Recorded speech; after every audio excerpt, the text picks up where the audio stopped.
আসসালামু আলাইকুম। আমি অ্যাডভোকেট শাহনাজ সুলতানা সুমা।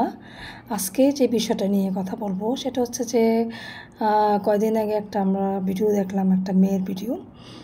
সে তার মা বাবার বিরুদ্ধে মামলা করেছে। তো ইংলিশ মিডিয়ামে পড়ে। তো আমাদের দেশে হয়তো এরকম ঘটনা আরও অনেক আছে, তবে এটা কোর্টে চলে আসবে, এটা আসলে আমরা কারোরই কাম্য না। আমাদের দেশের মা বাবারা এখন এত বেশি ব্যস্ত যে ছেলেমেয়েরা যে কি পড়ছে, কি করছে, কোথায় যাচ্ছে, বন্ধুরা কেমন, কোন বন্ধুদের সাথে আড্ডা মারছে, বা প্রাইভেটে ঠিকভাবে যাচ্ছে কি না, ওদিকে আসলে ঠিকভাবে মনোযোগ মনে হয় নাই। খালি টাকার পিছিয়ে দৌড়াচ্ছে আমাদের দেশের কিছু কিছু গার্জিয়ানদের কথাই বলছি। কিন্তু টাকার পিছে দৌড়াচ্ছে, টাকার প্রয়োজন সবারই আছে।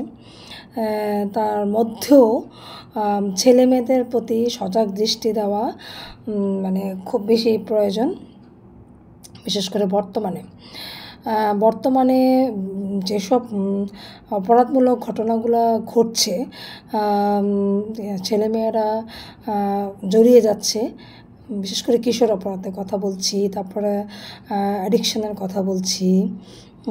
এই সমস্ত কর্মকাণ্ডে আমাদের দেশের ইয়াং জেনারেশন এত বেশি জড়িয়ে যাচ্ছে যে বন্ধুদের সাথে মিশে হয়তো এডিক্টেড হয়ে যাচ্ছে, বা রাজনৈতিক কর্মকাণ্ডে জড়িয়ে যাচ্ছে। তো আসলে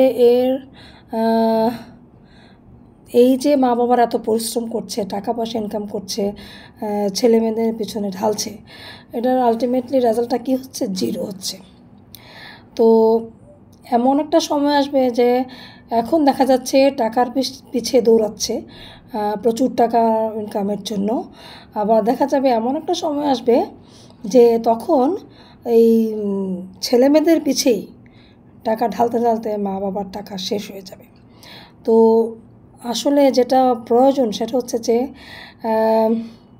টাকা তো অবশ্যই প্রয়োজন, কিন্তু ইনকামিং করার পাশাপাশি অবশ্যই ছেলে মেয়েদের দিকে দৃষ্টি দিতে হবে। তারপরে ছেলে মেয়েদেরকে সময় দিতে হবে। সবচেয়ে বড় কথা সেটা হচ্ছে যে ছেলে মেয়েদেরকে সময় দিতে হবে। এবং এই যে ছেলেমেয়েরা স্কুল থেকে পড়াশোনা শেষ করে আসছে বা কলেজ থেকে আসছে, কীভাবে কী পড়াশোনা করছে, কী পড়ালো আজকে, স্যার কী লেখালো, বা কোন বন্ধুদের সাথে কী আড্ডা হলো, মানে ফ্রেন্ডের মতো হয়ে যেতে হবে বর্তমানে যে অবস্থা দেখা যাচ্ছে আর কি। তো ছেলে মেয়েদের সাথে মানে বন্ধুসুলভ আচরণ করতে হবে। 2 নাম্বার কথা হচ্ছে যে পরিবারকে যথেষ্ট পরিমাণে সময় দিতে হবে, এবং যতটুকু সম্ভব ছেলেমেয়েদেরকে, ছোটো ছেলেমেয়েরা যারা আছে ওদেরকে প্রচুর সময় দিতে হবে। ইয়াং জেনারেশন যে 9, 10, ইন্টারমিডিয়েট, এই বয়সের ছেলেমেয়েদের দিকে প্রচুর দৃষ্টি দিতে হবে। কারণ এই সময়ে ছেলেমেয়েরা দেখা যাচ্ছে যে বেশি বিপথে চলে যায়। তো তাদেরকে প্রচুর পরিমাণে সময় দিতে হবে, তাদের সাথে এমন আচরণ করতে হবে বন্ধুর মতো। আর যেটা বলছিলাম সেটা হচ্ছে যে আসলে এখন এমন অবস্থা যে দেখা যায় যে ফ্যামিলি ট্যুর দেওয়া কম হয়ে যায়, ওই বন্ধুরা মিলে গ্রুপ করে ঘুরতে চলে যায়।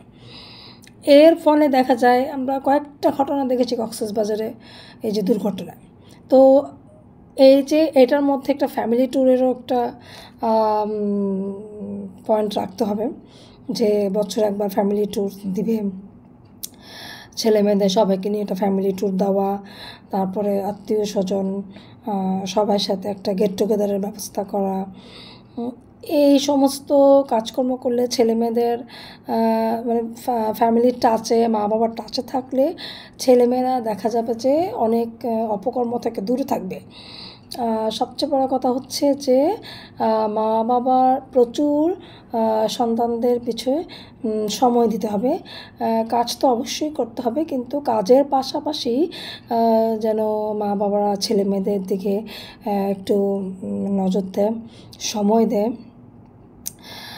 অবসর সময়ে তাদেরকে নিয়ে ঘুরতে যাওয়া, বাসায় খেলাধুলা করা ছেলে মেয়েদের সাথে, যেমন দাবা খেলা, ক্যারমবোর্ড খেলা, ব্যাডমিন্টন খেলা, খেলা তো কত রকমই আছে, সেগুলো ছেলেমেয়েদের সাথে খেলতে পারে। মানে মোট কথা হচ্ছে যে ছেলে মেয়েদের সাথে সময় স্পেন্ড করা। তো এইভাবে যদি চলে তাহলে আমাদের দেশে দেখা যাবে যে কিশোর অপরাধ বা কিশোররা যে বিপদে চলে যাচ্ছে, ছেলেমেয়েরা যে বিপদে চলে যাচ্ছে, অনেকাংশে কমে যাবে। কারণ একজন টিচার তো স্কুলে কলেজে পড়াচ্ছে, উনি কিন্তু কোচিংয়ে পড়াচ্ছে, উনি কিন্তু টাকার বিনিময়ে পড়াচ্ছে। ওনার যতটুকু টাইম ব্যান্ডিংস ততটুকুই পড়াবে, আর বেশিক্ষণ সময় কিন্তু উনি পড়াবে না। তো বাকিটা মানে বেশিরভাগ সময় সেটা হচ্ছে যে ফ্যামিলি, মানে একটা পরিবারেই উচিত ছেলে মেয়েদের দিকে সজাগ দৃষ্টি দেওয়া, যেন মানে যার সন্তানদের দিকে যদি সবাই সজাগ দৃষ্টি দেয় তাহলে আল্লাহ রহমতে কোনো ছেলে মেয়ে বিপদে যাবে না। একটা কথা মনে রাখতে হবে যে ছেলে মেয়েদেরকে সম্পদ বানিয়ে যেতে হবে। এই বাড়ি গাড়ি টাকা খালি মানে সম্পদ বাড়িয়ে এই চিন্তা মাথা থেকে ঝেড়ে ছেলে মেয়েদেরকে কীভাবে সম্পদ বানানো যায় সেই চিন্তা মা বাবার করা উচিত।